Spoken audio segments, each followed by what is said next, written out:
Buenas noches y bienvenidos a Fondo. La corrupción ha sido uno de los delitos que más ha afectado el país. Se han suscitado todo tipo de escándalos por malos manejos y millonarias pérdidas que finalmente perjudican a los ciudadanos. Justamente Teleantioquia le apuesta a la legalidad mostrando las consecuencias negativas de la corrupción con el seriado Palabra de Ladrón, una coproducción con Fox que estará al aire el próximo domingo. Estos son algunos de los casos más conocidos en Colombia. Bienvenidos a Fondo.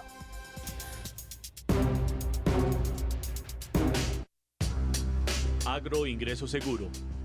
Fue un programa del gobierno diseñado por el entonces ministro de Agricultura, Andrés Felipe Arias, que buscaba dar subsidios a pequeños agricultores. En octubre de 2009 se denunció que el programa habría entregado millonarios subsidios a narcotraficantes y prestantes familias del Magdalena y del Valle del Cauca. La Procuraduría General de la Nación formuló pliego de cargos contra Andrés Felipe Arias, quien fue condenado por la Corte Suprema de Justicia a 17 años de prisión. Está prófugo de la justicia y actualmente se gestiona su extradición desde Estados Unidos. El actual Ministerio de Agricultura trabaja para borrar este penoso episodio. Manejando los recursos públicos con planeación, manejando los recursos públicos con gente que esté comprometida con los procesos. Hay que tomar riesgos, ajustar procedimientos, tener procedimientos claros y ejecutar los recursos de una manera decente. Mientras uno lo haga así, normalmente no hay problemas. Intervención de Salucop. La EPS más grande del país, intervenida desde el año 2011, es uno de los casos de corrupción en el sector de la salud que causó revuelo en el país. La Superintendencia Nacional de Salud intervino a Salucop al evidenciar fallas reiteradas en el cumplimiento de las normas del sistema obligatorio de garantía de calidad de la atención de la salud. 1.7 billones de pesos que nosotros realmente no hemos podido recuperar y un país que está pensando única y exclusivamente en la cárcel. El problema no es la cárcel, el problema es que la intervención de Salucop debe llevar a la reparación del daño ejecutado sobre el Estado y sobre los usuarios de las EPS. Carrusel de la contratación.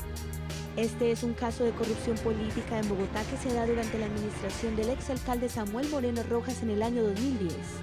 La controversia se desató al conocerse pruebas que evidenciaban la negociación de multimillonarias comisiones por parte de Germán Olano, excongresista de la República, al empresario Miguel Nula Velilla, quien manejaba gran parte de los contratos de distintas obras públicas que se desarrollaban en Bogotá. El Estado llegó a presentar un detrimento patrimonial cercano al billón de pesos. Yo recuerdo muy poquitos casos de esos, que el alcalde en ejercicio de funciones es destituido y metido en la cárcel para iniciarle un proceso judicial que todavía está en marcha.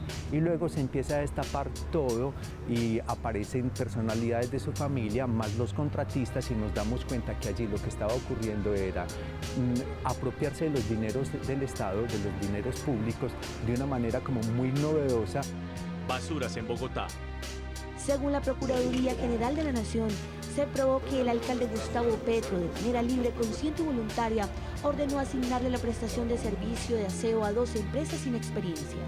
Por este escándalo fue destituido el alcalde Gustavo Petro, quien fue reintegrado a su cargo por cuenta de un fallo de tutela que el Tribunal Superior de Bogotá profirió a su favor. Por esa acción un tanto irresponsable, que no escuchó los estudios de universidades como la Nacional y de otros organismos defensores del medio ambiente, esta actuación del alcalde llevó no solamente a poner en peligro la salubridad de la ciudad, sino también, como evidentemente se ha demostrado, se despilfarraron muchos de los recursos públicos. Hay unas sanciones de más de 60.000 millones de pesos que tienen que pagar todos los contribuyentes por esta improvisación del alcalde capitalino.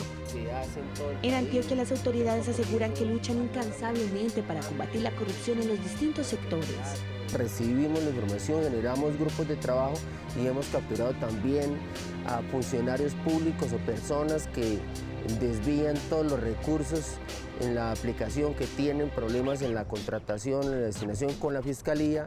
Adelantamos todas las investigaciones de los delitos contra la administración pública, de los recursos del Estado.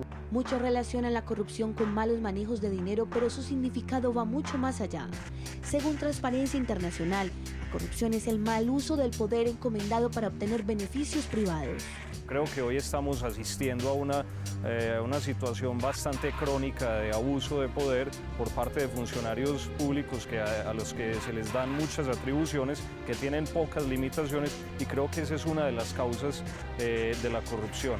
Desde la psicología, una persona puede llegar a ser corrupta o no por varias razones.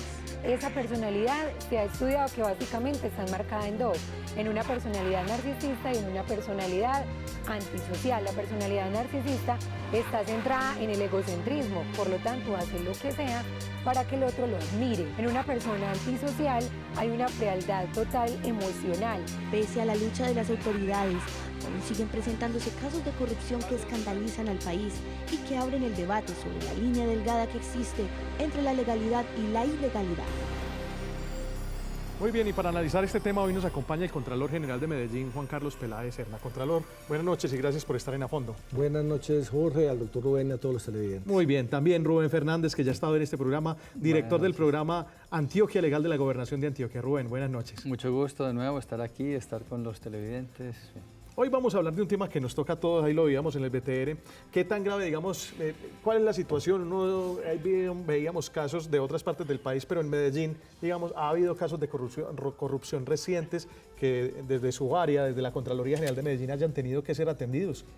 Nosotros lo venimos diciendo porque obviamente cuando vamos al Consejo de la Ciudad y a los diferentes medios de comunicación sobre el tema de corrupción en la ciudad de Medellín, lo tenemos que decir que hasta el día de hoy corrupción como tal no hay. Hay algunos procesos de responsabilidad fiscal, algunos controles de advertencia que hace la Contraloría algunas entidades por temas que se vienen presentando que si las administraciones no toman los correctivos necesarios se pueden convertir en riesgos fiscales. Pero en Medellín no podemos hablar al día de hoy que se presente corrupción en la administración municipal o en las entidades descentralizadas del municipio de Medellín. En Antioquia, ¿cómo se viene atendiendo ese mapa de posibles brotes de corrupción en los distintos municipios? ¿Cómo, digamos, ha sido la estrategia que ha traído el departamento a través de ese programa que se llama Antioquia Legal, precisamente, Rubén? Sí, para nosotros está muy claro que el principal antídoto contra la corrupción es la transparencia. Claro. Por supuesto, no hay ninguna vacuna que nos permita decir pues, que si una administración es transparente, entonces no habrá corrupción. Pero sin duda alguna, la opacidad, la oscuridad es un ambiente mucho más adecuado para que haya malos manejos. Y lo digo porque a diferencia de Medellín, digamos que Medellín trabaja con el municipio de Medellín y unas entidades descentralizadas. El caso de Antioquia también ustedes prestan atención en esa adjudicación que se hace a 124 municipios en muchos casos. Así es. Más complejo a veces. No, hay unos resquicios tal vez más difíciles de controlar. Por supuesto, porque aquí estamos hablando incluso de la concurrencia de 3 niveles, ¿cierto? Que es el nivel nacional que actúa incluso en los municipios y la región. Es el nivel departamental que lo hace y el nivel local. Esas 3 cosas pues no siempre funcionan de manera conveniente. Pero esa estrategia que hemos estado nosotros promoviendo con las ferias de la transparencia, con la rendición de cuentas, con las cosas que hemos hecho en ese campo, cosas en las que estamos trabajando, por ejemplo, también con la Alcaldía de Medellín en estrategias de distinto orden, creo que es una cosa que nos ha dado un resultado muy positivo y que permite que, digamos, como lo decía el señor Contralor, que en esta región, a diferencia, por ejemplo, de lo que veíamos al comienzo, no tenemos una situación como estas. Ahora, permítanme hacer una aclaración que yo creo que es importante y que los televidentes la vean también con toda claridad. Una cosa es cometer equivocaciones en el servicio público o incluso cometer arbitrariedades, y otra cosa distinta es aprovecharse de eso para el beneficio personal, que es lo que consiste la corrupción. Por ejemplo, la Contraloría cumple un papel muy importante en prevenirnos, lo ha hecho con nosotros como gobierno. Ojo con esta cosa, ojo con esta otra, pilas con estos términos de contratación, para que no se configuren errores propiamente a la hora de adjudicar un contrato o de desarrollar una obra. Pero usted no puede decir ahí que hay corrupción, puede haber errores incluso. Yo lo digo porque, por ejemplo, ahí hay un margen complicado de evaluar en casos como los que vimos, por ejemplo, como el del alcalde de Bogotá, por supuesto, Gustavo Petro, ¿cierto? Porque hasta ahora ahí, en ese caso al menos, no está configurado, no está demostrado el beneficio personal o de su familia del hecho, ¿cierto? Ya la valoración que hagan los televidentes o incluso las propias autoridades pues era otra cosa, ¿cierto? Que no escuchó las advertencias que precisamente le hacían órganos de control como la Contraloría y otra serie de cosas. Sin duda estamos o podemos estar ante una actuación equivocada, pero no propiamente ante el beneficio personal de esa actuación. Yo creo que eso es muy importante aclararlo porque tendemos a meter en un mismo saco todas las cosas y eso es problemático. Por supuesto. Mapa de riesgos en Medellín. Ustedes me imagino que lo han identificado dentro de esa actuación que tienen prevista para una ciudad como la nuestra. Y yo le complemento un poquito, Jorge, y a los televidentes lo que decía el doctor Rubén. Y el tema del control que nosotros ejercemos, las contralorías pues a nivel nacional, departamental y municipal, ejercemos control posterior y selectivo. Pero eso no implica que ese control posterior y selectivo sea a los 2, 3, 4 años cuando ya no hay nada que hacer. Por supuesto. Nosotros estamos hoy actuando en tiempo presente, en todos los procesos de contratación. En tiempo real. En tiempo real, o sea, estamos en todos los procesos. Por decir algo, hoy estamos revisando todo el tema del tranvía de Ayacucho que lo están construyendo. Entonces, nosotros estamos ahí vigilando que todos esos procesos se lleven a cabo en debida forma. El tema de Metroplus, siempre estuvimos nosotros ahí muy pendientes, y cuando arrancó el Metroplus, el tema de la estación San Pedro, que ya pues hubo pronunciamiento de la Procuraduría, donde disciplinariamente dijo que unos funcionarios no estaban vinculados, no tenían responsabilidad disciplinaria, pero nosotros como Contraloría General de Medellín seguimos adelantando el proceso desde el punto de vista de posible detrimento patrimonial. Claro, aquí ha habido el tema del metro, ustedes se han pronunciado, el tema de Metroplus, de la estación San Pedro, por ejemplo, han hecho pronunciamientos muy claros sobre eso. Hubo un tema muy recientemente que tuvo que ver con la Secretaría de Infraestructura Municipal. En ese caso, ¿cómo intervino, por ejemplo, la Contraloría Municipal? Entonces, desde el punto de vista de posible detrimento patrimonial, ¿qué hace la Contraloría independiente de lo que está haciendo la Procuraduría desde el punto de vista disciplinario y la Fiscalía desde el punto de vista penal? Nosotros vemos qué posible detrimento patrimonial hubo. Entonces, tenemos que llamar al doctor Diego Gallo, empezar a mirar entonces a llamar a la directora de la ADU. ¿Y lo van a hacer? Claro, en eso estamos y ya, inclusive citamos al doctor Diego Gallo en la indagación preliminar que se hace, donde ya tendrá que tomar la decisión la Contraloría, la Unidad de Responsabilidad Fiscal, si se abre el proceso con posible detrimento patrimonial. Hasta hoy estamos apenas en esa etapa preliminar y no se ha tomado ninguna decisión. Muy bien, ese es un caso particular, pero digamos, y quiero ahondar un poco, ¿cómo se determina un mapa de riesgos? Porque yo creo que ustedes también desde sus respectivas entidades hacen un mapa de riesgos para evaluar dónde puede existir un brote de corrupción. Lo han hecho en Antioquia, ¿cierto? Claro, por supuesto. De hecho, es que hoy los entes territoriales tenemos una obligación por ley de construir ese tipo de mapas, de tratar de identificar dónde están los principales riesgos de que se cometan actos de corrupción. Por supuesto que en la contratación, que es donde se mueven los recursos, donde unos recursos públicos se ponen en manos de un contratista para que provea un servicio, para que preste, para que construya un bien, una carretera, un puente o algo por el estilo, ahí es donde hay más posibilidades de que las cosas se presenten. Pero también estamos hablando de casos más pequeños. Hay uno reciente, pues, no quiero mencionar los nombres por supuesto, pero de un funcionario que utilizaba el poder que tenía de introducir en las bases de datos de la gobernación las áreas de predios rurales que a cambio de recibir plata modificaba el tamaño de grandes predios para que esa persona tuviera que pagar menos impuestos. Por ejemplo, ese es un caso pues que no estamos hablando de los billones que se veían al comienzo, pero son usos indebidos del poder. En este caso pues es el poder de estar frente a un teclado y una pantalla, recibir una coima y modificar una situación que beneficia a un tercero. Estamos hablando, por eso digo yo creo que ahí hay una idea de que esta es una región que en general estas grandes cosas no nos han pasado, pero no significa, por supuesto, pues que no tengamos otras cosas muy Hay pequeñas. una complejidad. Usted, digamos que hay la gobernación a través de unos programas en los cuales participa la comunidad, priorizan unos recursos de presupuesto participativo, por ejemplo, lo mismo pasa aquí en Medellín. ¿Qué vigilancia uno, digamos, en un pequeño municipio, bien alejado, en Urabá, en el Bajo Cauca, en el Magdalena Medio, le hace uno a la ejecución de recursos que a veces terminan en manos de unos líderes comunales, por ejemplo, que determinan un puente o una carretera o que lo priorizan para otro beneficio para sus comunidades? ¿Cómo puede saber uno que esos recursos fueron bien ejecutados? No, hay una serie de controles, por supuesto, que normalmente cuando se hace un contrato hay algún servidora pública de las dependencias de la gobernación o de la alcaldía o de quien sea, quien se encarga de supervisar que esos recursos se ejecuten de una manera adecuada. Pero sin duda alguna no es posible garantizar al 100% un control. Realmente quien tiene el poder de realizar ese control es el directamente beneficiado, la comunidad que está beneficiada, la comunidad en la que está viendo que se construye el puente. Y por eso es que ahí todos pues, hemos insistido en que tiene que haber una acción responsable de la ciudadanía para ayudar a vigilar. De vigilancia. Ahora, sí, yo le complemento, Jorge, lo que dice el doctor Rubén, y en eso nosotros como órganos de control insistimos mucho, la responsabilidad en el tema de interventoría.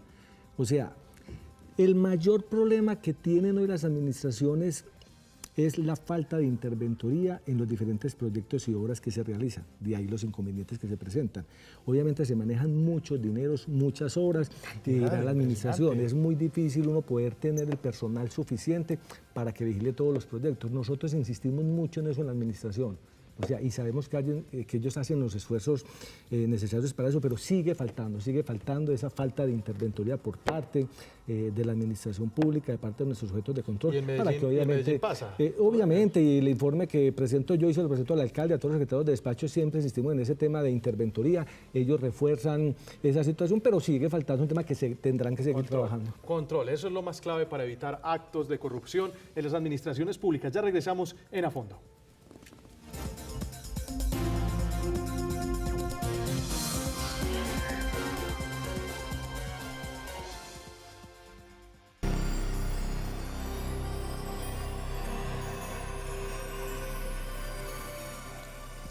Estamos hablando de corrupción en A Fondo y para ello nos acompaña el Contralor de Medellín, Juan Carlos Peláez, y también nos acompaña el director del programa Antioquia Legal de la Gobernación de Antioquia, Rubén Fernández. Estamos hablando en el intermedio que la corrupción no solamente se da en el sector público, el sector privado también tiene una gran parte de responsabilidad en este tema cuando suceden este tipo de hechos, Rubén. Efectivamente, pues de hecho es casi seguro que cualquier acto de corrupción es un cohecho, es una situación en la cual hay alguien en el sector privado y alguien en el sector público que interactúan de manera fraudulenta para obtener beneficios mutuos, digamos. Casi siempre es así, es decir, vemos por supuesto solo el lado de los recursos públicos porque es el que más nos duele, pero en el otro lado también existe. Pero también además hemos sabido, es una discusión que tenemos, por supuesto, hay prácticas de este orden en los departamentos de compras de las grandes empresas para beneficiar a un determinado proveedor y no a otro. Cosas de este estilo pasan también ahí. A ver, por ejemplo, cuando llega la administración del actual gobernador,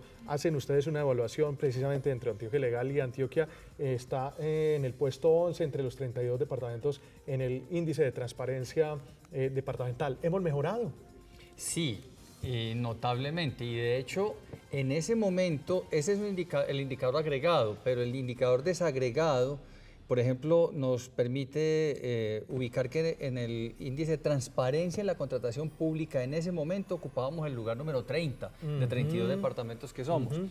El año pasado, que tuvimos la última medición, Antioquia estaba en el primero o segundo lugar. Nos disputábamos ese lugar con Risaralda, que siempre me ha llamado la atención, pues que nos logra ganar por algunos punticos, pero efectivamente pues estamos ya en el top de la tabla. Hablemos de Medellín. Medellín en esos indicadores de transparencia, digamos, ¿cómo está en contratación? ¿Cómo está la ciudad? Perdón, mejor yo me vuelvo un poquito a lo que decía el doctor Rubén. Perfecto. Con respecto también al sector privado, porque nosotros desde la Contraloría venimos trabajando un proyecto muy bonito que es la red de participación y de transparencia con el sector privado. Hemos logrado vincular aproximadamente 60, 70 empresas del sector privado muy importantes de la ciudad y a nivel nacional y que tienen sede aquí en Medellín, donde nosotros le estamos diciendo, bueno, ayúdenos ustedes también a que haya sus funcionarios, para que la gente de ustedes entienda que esto es de todos, que los recursos públicos hay que cuidarlos, que tanto los bienes como los recursos públicos hay que cuidarlos y que obviamente desde ellos, desde allá, desde sus entidades privadas, pues obviamente no se presten para que de pronto desde la administración pública venga alguna propuesta desde el punto de vista de algún soborno, algunas propuestas indecentes. Claro. Entonces nosotros venimos trabajando todo ese tema y el tema que está trabajando la Contraloría Departamental y la Contraloría de Medellín, que somos pioneros a nivel nacional, que es el tema de contralores escolares, Jorge, donde vamos a las instituciones, donde los muchachos desde muy temprana edad les estamos diciendo, muchachos, cuiden sus instituciones, cuiden, concienticen que lo público es sagrado y que los recursos y los bienes, si los cuidamos, obviamente el presupuesto que es tan bajito, en el municipio y en la gobernación, pues obviamente esos dineros van a rendir un poquito más. Contralor, a veces uno se abre la pregunta y dice, aquí no está pasando nada. Digamos que no ha habido grandes casos de corrupción en Medellín o grandes casos de corrupción tal vez en Antioquia, pero a veces el ciudadano, ¿será que no estamos vigilando de una manera adecuada las instituciones, no estamos vigilando de una manera adecuada la contratación pública para que efectivamente haya unos resultados y evitemos casos de corrupción? ¿Estamos así de bien? Es decir, ¿estamos en el paraíso en este momento? ¿Qué? Yo creo que el trabajo que hacemos lo hacemos con responsabilidad y los diferentes proyectos que evaluamos nosotros desde la Contraloría son proyectos de mucha plata, ejemplo de Hidroituango. Nosotros estamos ahí revisando y se presentan problemas de tipo administrativo, problemas de tipo fiscal desde el punto de vista que en la liquidación de un contrato no pagaron el impuesto de guerra y entonces nosotros hacemos la observación y hacemos el llamado de atención, inmediatamente el contratista consigna esos dineros, se recupera esa plata. Temas entonces, administrativos. Nosotros aquí en Medellín, hasta hoy, lo que llevamos nosotros en la Contraloría, no podemos decir otra cosa de que corrupción en Medellín nosotros no hemos detectado. O sea, los dineros de Medellín, y cuando presentamos ese informe en el Consejo de la Ciudad, el estado de las finanzas que lo presentamos ahora en el mes de julio, obviamente se ven esos resultados desde el punto de vista de utilidades de empresas públicas que son 1.7 billones de pesos, la recuperación que ha tenido el Hospital General, la recuperación que ha tenido Metrosalud, desde el punto de vista financiero es una ciudad que ha manejado muy bien su presupuesto. En Antioquia, por ejemplo, las ferias de la transparencia, digamos, ese programa, ¿qué resultados ha permitido obtener en materia para mermar índices de legalidad y posibles brotes de corrupción? Yo creo que lo que hemos logrado con esto es que la ciudadanía, por un lado, entienda la importancia de vigilar, porque en las ferias de la transparencia las organizaciones y las personas pueden ver con quién se está contratando, qué se está haciendo. Y en muchos casos, pues en la mayoría de los casos incluso estamos hablando de que es la primera vez que hay una presentación de ese orden ante la ciudadanía en Zaragoza, en Ituango, en Peque, qué sé yo. Y yo creo que eso es un paso muy importante. Ahora, yo sí quiero destacar algo. A mí me parece importante también que la ciudadanía vea que ha habido una sucesión en el municipio de Medellín en particular de buenos gobiernos. Sí. Y eso es una cosa que es importante decírnosla también.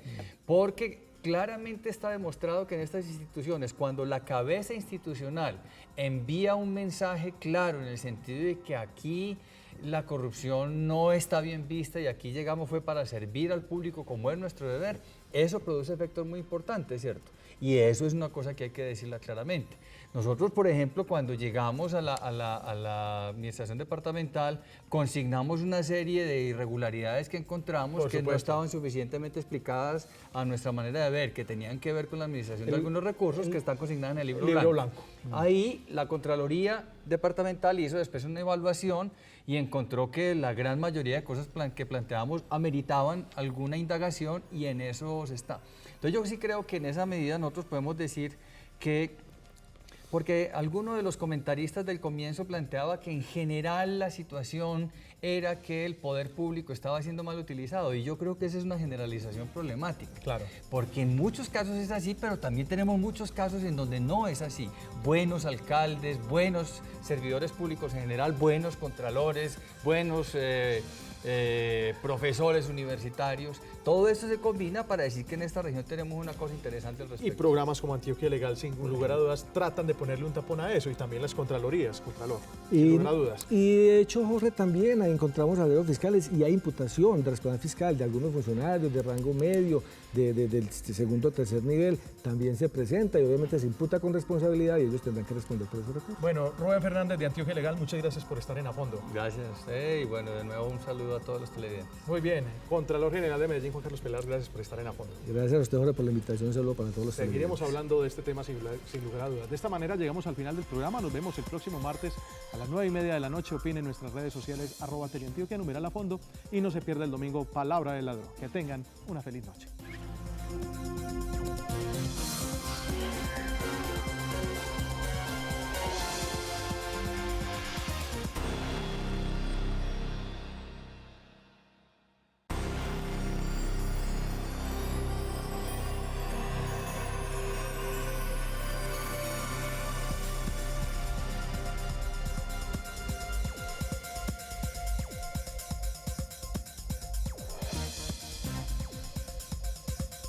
Salucop.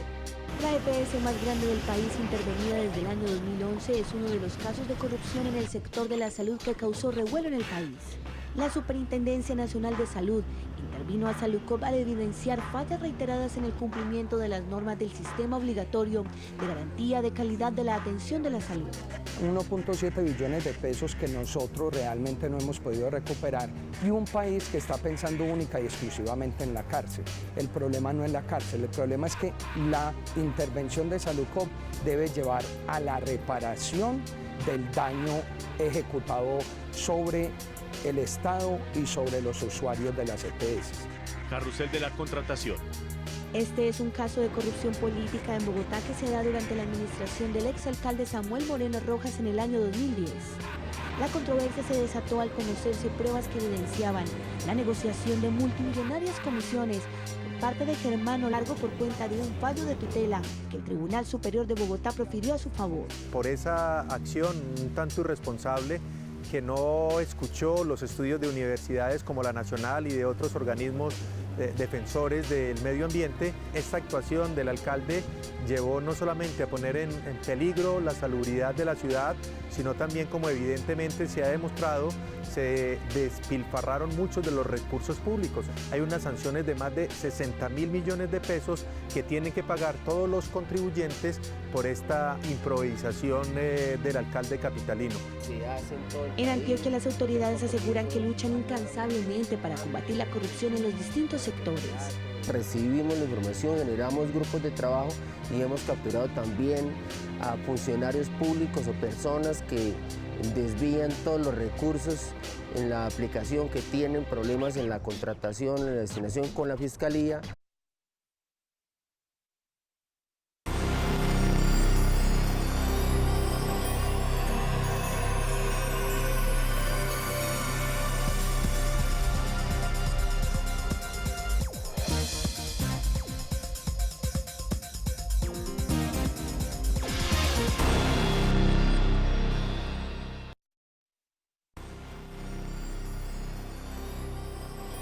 Buenas noches y bienvenidos a Fondo. La corrupción ha sido uno de los delitos que más ha afectado el país. Se han suscitado todo tipo de escándalos por malos manejos y millonarias pérdidas que finalmente perjudican a los ciudadanos. Justamente Teleantioquia le apuesta a la legalidad, mostrando las consecuencias negativas de la corrupción con el seriado Palabra de Ladrón, una coproducción con Fox que estará al aire el próximo domingo.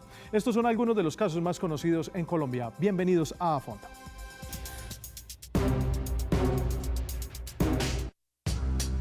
Agroingresos. Plano, excongresista de la República, al empresario Miguel Nula Velilla, quien manejaba gran parte de los contratos de distintas obras públicas que se desarrollaban en Bogotá. El Estado llegó a presentar un detrimento patrimonial cercano al billón de pesos. Yo recuerdo muy poquitos casos de esos, que el alcalde en ejercicio de funciones es destituido y metido en la cárcel para iniciarle un proceso judicial que todavía está en marcha. Y luego se empieza a destapar todo y aparecen personalidades de su familia, más los contratistas, y nos damos cuenta que allí lo que estaba ocurriendo era apropiarse de los dineros del Estado, de los dineros públicos, de una manera como muy novedosa. Basuras en Bogotá. Según la Procuraduría General de la Nación, se probó que el alcalde Gustavo Petro, de manera libre, consciente y voluntaria, ordenó asignarle la prestación de servicio de aseo a 2 empresas sin experiencia. Por este escándalo fue destituido el alcalde Gustavo Petro, quien fue reintegrado a su cargo. Seguro. Fue un programa del gobierno diseñado por el entonces ministro de Agricultura, Andrés Felipe Arias, que buscaba dar subsidios a pequeños agricultores. En octubre de 2009 se denunció que el programa habría entregado millonarios subsidios a narcotraficantes y prestantes familias del Magdalena y del Valle del Cauca. La Procuraduría General de la Nación formuló pliego de cargos contra Andrés Felipe Arias, quien fue condenado por la Corte Suprema de Justicia a 17 años de prisión. Está prófugo de la justicia y actualmente se gestiona su extradición desde Estados Unidos. El actual Ministerio de Agricultura trabaja para borrar este penoso episodio. Manejando los recursos públicos con planeación, manejando los recursos públicos con gente que esté comprometida con los procesos. Hay que tomar riesgos, ajustar procedimientos, tener procedimientos claros y ejecutar los recursos de una manera decente. Mientras uno lo haga así, normalmente no hay problemas. Intervención de